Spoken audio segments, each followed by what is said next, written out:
কারো কাছে, পৃথিবীর কোন সৃষ্টির কাছে যাররা পরিমাণ কিচ্ছু পাওয়ার আশা করবেন না। একটু আশা করবেন, আপনি কষ্ট পাবেন। কারো কাছে কোনো আশা করতে যায় না, শুধু আল্লাহর কাছে আশা করেন। সমস্ত কাজের প্রতিদান আল্লাহর কাছে চান, পরকালে আপনি সুখে থাকবেন ইনশাআল্লাহ। শেষ হাসি আপনি হাসবেন ইনশাআল্লাহ। এছাড়া আমি কোনো সলিউশন দেখি না ভাই। আমি কলিজা থেকে কথাগুলো বললাম আপনাকে, আর যে কথা কলিজা থেকে বের হয় সেই কথা আপনার কলিজার মধ্যে আঘাত করবে ইনশাআল্লাহ। সব কাজ শুধু আল্লাহর জন্য করেন, কেউ আপনার আপন না। আল্লাহ ছাড়া কেউ আপনার আপন নয়। আপনি ভুল করবেন যদি আপনি অন্য কাউকে আপন মনে করেন। আপনার পলিটিক্যাল লিডার, আপনার প্রশাসনের স্যার, আপনার পরিবারের স্ত্রী, আপনার সন্তান, হাবি হাবি যা যা আছে, যদি মনে করেন আমার আপনজন, আপনি ভুল করবেন। সবাই সবার স্বার্থ চেনে, সবাই সবার স্বার্থ চেনে। শুধু আল্লাহ আপনাকে নিঃস্বার্থভাবে ভালোবাসেন, আল্লাহ পাক স্বার্থ চান না। সারাটা জীবন পাপ করে থাকলেও একটা বার দাঁড়িয়ে খালি বলেন আল্লাহ আস্তাগফিরুল্লাহ ওয়া আতুবু ইলাইহি, মন থেকে বলেন আল্লাহ আমি ভুল করেছি, আল্লাহ আমাকে মাফ করে দাও। এক মুহূর্তের মধ্যে আল্লাহ পাক আপনার সমস্ত গুনাহগুলোকে নেকিতে পরিবর্তন করে দিবেন ইনশাআল্লাহ।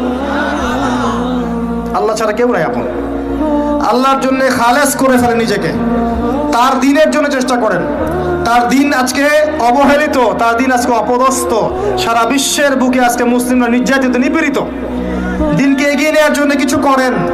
আপনার ক্ষুদ্র ক্ষুদ্র প্রচেষ্টা ইনশাআল্লাহ আগামী দিন ইসলামের বড় বিজয় নিয়ে আসবে। দিনের জন্য খালেস করে ফেলেন নিজেকে। আপনার সময় আছে এখন, জ্ঞান অর্জন করেন, জ্ঞান অর্জন করেন, পড়াশোনা করেন, আলেম ওলামার কাছে গিয়ে ক্লাসিক্যাল বইগুলো পড়েন, প্রজেক্ট রেডি করেন, দাওয়াতি কাজ করেন, বই লিখেন, বক্তব্য দেন, দিনের জন্য করেন। আপনাকে আপনার দুনিয়া আল্লাহ গুছিয়ে দিবেন ইনশাআল্লাহ। দুনিয়া আল্লাহ গুছিয়ে দিবেন ইনশাআল্লাহ। আপনি দিনের জন্য খালেস করে ফেলেন নিজেকে, আল্লাহর দিনের হয়ে যান। এবং দুনিয়া যে কাজগুলো করবেন শুধু আল্লাহ সন্তুষ্টির জন্য করবেন, কারো কাছে কিচ্ছু পাওয়ার আশা করবেন না। দেখবেন ইনশাআল্লাহ আপনি সুখে থাকবেন। একটা পর্যায়ে গিয়ে নূহ আলাইহিস সালামকে বলতে হয়েছে রব্বি আন্নী মাগলুবুন ফান্তাসির। আল্লাহ 950 বছর দাওয়াত দিলাম, মানুষ কথা শোনে না, মানুষ শুনেই না। 950 বছর দাওয়াত দিলাম, আল্লাহ আমার পরিবারের লোকও কথা শোনে না। আল্লাহ আমি পরাজিত, তুমি আমাকে সাহায্য করো। একটা পর্যায়ে গিয়ে লূত আলাইহিস সালামকেও তার স্ত্রী সন্তান ছেড়ে চলে যেতে হলো। একটা পর্যায়ে গিয়ে ইব্রাহিম আলাইহিস সালামকে তার বাবাকে ছেড়ে চলে যেতে হলো। একটা পর্যায়ে গিয়ে আসহাবুল কাহফকে সমাজ থেকে চলে যেতে হলো দূরে।